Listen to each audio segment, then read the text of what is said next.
کیا کبھی آپ نے سوچا ہے کہ زندگی کی اصل طاقت جسم میں ہے یا حوصلے میں؟ ملائیشیا کی ایک لڑکی جس کا نام حلیمہ، جس کی زندگی نے یہ سوال سب کے لیے ہمیشہ کے لیے حل کر دیا۔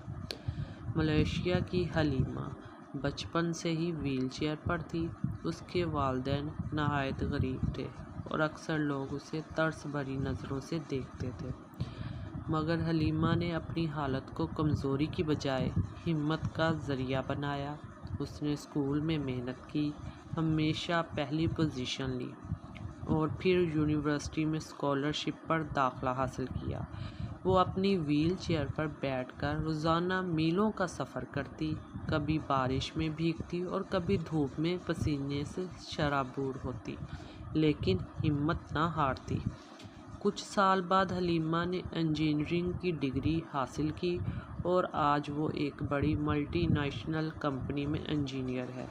وہ اکثر نوجوانوں کو کہتی ہے، میری ویل چیئر مجھے محدود نہیں کرتی، بلکہ یہ میری پرواز کے پر ہے۔ زندگی کی اصل طاقت جسم میں نہیں بلکہ دل اور حوصلے میں چھپی ہوتی ہے۔ بے شک